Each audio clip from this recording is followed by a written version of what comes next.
동양 고전의 정수로 꼽히는 삼국지는 수백 년 동안 시대와 세대를 넘어서 읽혀온 작품입니다. 하지만 우리가 흔히 접해온 건 허구가 가미된 소설이고 그 뿌리가 된 역사서 정사 삼국지는 국내에 한 번도 전체 내용이 번역된 적이 없었습니다. 이번에 국내에서 처음으로 완역본이 출간됐다고 하는데요. 먼저 영상 보고 오겠습니다.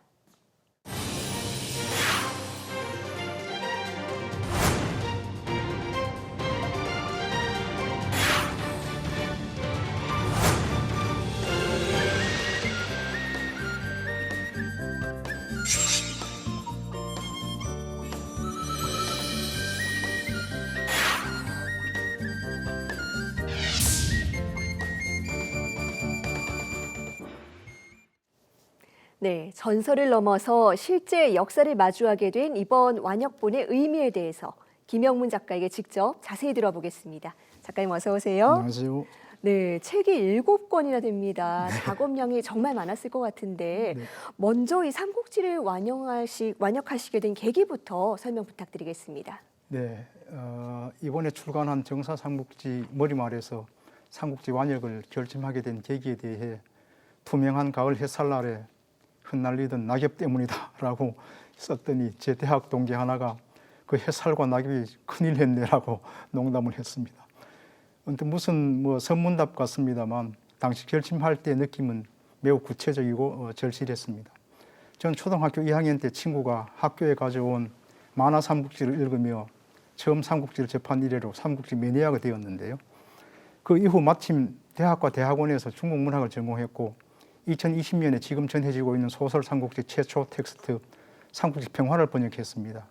그 이후에 배송지를 포함한 정사 삼국지를 읽으면서 그 마법 같은 매력에 빠졌는데요. 그 마법에 빠져서 조금씩 번역해 보다가 나중에 정사 삼국지 원문과 배송지 전체를 내가 번역하면 어떨까 생각하기 시작했죠.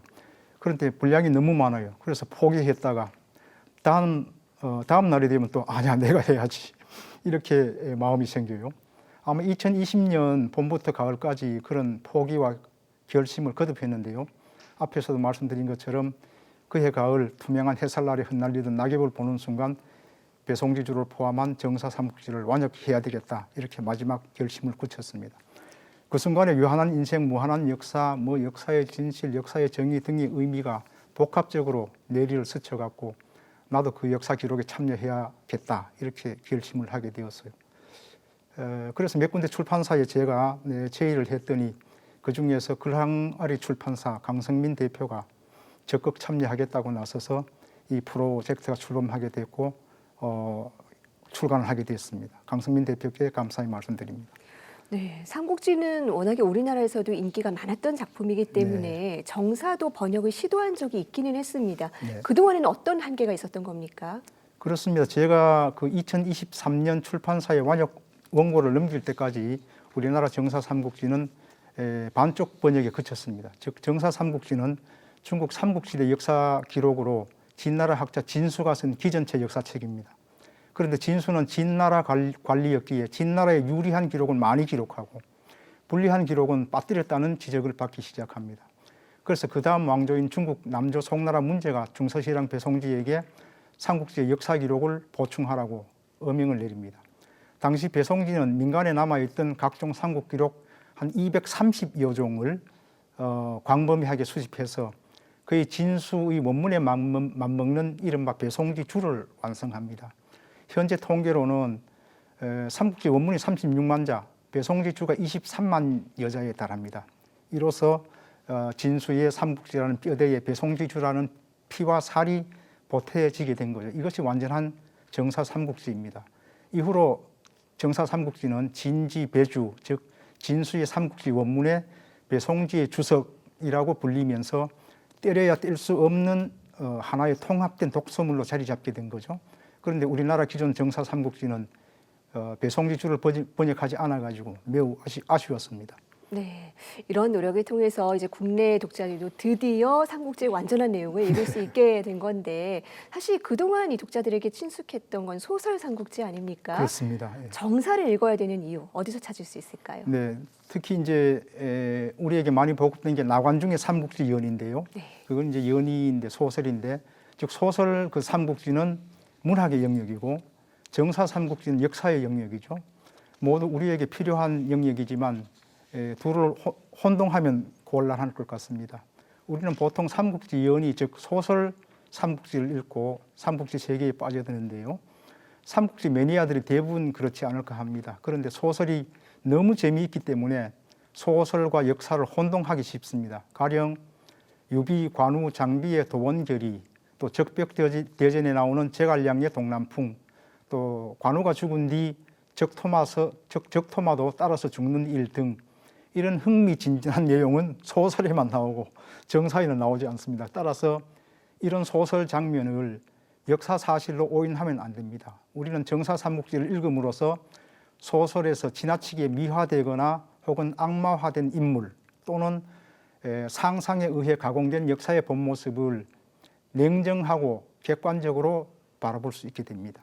네, 삼국지는 워낙에 사회 각 분야의 리더들에게 또 특별한 영감을 주지 않았습니까? 그렇습니다. 그렇다면 새해를 맞아서 우리가 삼국지에서 얻을 수 있는 교훈 어떤 것들이 있겠습니까? 예, 뭐 여러 장면이 떠오르지만 그 중에서도 특히 그 이릉대전의 교훈을 음미해야 하지 않을까 싶습니다. 네. 이릉대전은 관우가 오나라 군사에게 포로가 되어 참수당하고 장비를 죽인 자들이 오나라로 달아난 뒤 두 의형제의 원수를 갚기 위한 촉한 황제 유비가 국력을 모두 기울여 오나라 정벌에 나선 전투였죠. 당시에 제갈량을 비롯한 촉한의 많은 신하들이 이 전투를 반대합니다. 아직 촉한의 허약한 국력으로는 오나라와 전면전을 벌일 수 없다. 이렇게 해서 이제 은인자중하며 때를 기다려야 된다. 그렇게 이제 간언을 올렸는데, 그러나 유비는 관우와 장비에 대한 원한을 갚기 위해 결국 사사로운 감정에 치우쳐 객관적인 형체 판단을 하지 못한 채 무모한 전투에 나서게 되죠. 유비는 이릉 지역을 중심으로 장강을 따라 길게 장사진을 쳤다가 오나라의 화공을 받고 패배하여 백제성으로 후퇴한 뒤 그곳에서 죽습니다. 이제 겨우 나라를 세우고 국력 신장에 힘을 기울여야 할 때에 사사로운 감정에 휘둘려 전장에 나섰다가 대패함으로써 촉하는 결국 초기부터 쇠락의 길로 들어서게 됩니다. 국가 경영, 기업 경영 등 모든 부분에서 공과 사를 구분하지 못하고 사사로운 감정에 사로잡혀 함부로 행동하다가 나라도 망치고 기업도 망치고 폐가 망신한 사례를 우리는 무수히 보아왔습니다. 이릉대전의 교훈도 마찬가지겠죠. 도량이 넓고 현명했던 유비가 사사로운 감정에 치우쳐 추의 한을 남긴 교훈을 깊이 음미해야 하지 않을까 합니다. 예. 네, 공사를 철저히 구분해야 된다. 저도 꼭 기억을 하겠습니다. 네, 사실 요즘 청소년들은 삼국지처럼 이렇게 긴 책을 읽는 게 익숙하지가 않아요. 너무 어려워합니다. 그렇습니다. 오늘날의 청소년들에게도 삼국지를 권한다면 어떤 이유를 들 수 있을까요? 예, 우리가 서양의 그리스 로마 신화나 로마사 중세사 등을 읽으며 서양에 대한 인식을 심화하듯이 중국 역사 소설 동조열국지, 초한지, 삼국지 혹은 사기, 한서 등 역사를 통해서 동양에 대한 인식을 심화할 수가 있습니다. 이런 작품이나 기록들은 어떤 특정한 국적이 있는 것이 아니고 우리 모두가 향유해야 할 인류 공동의 유산이라고 해야 되겠죠.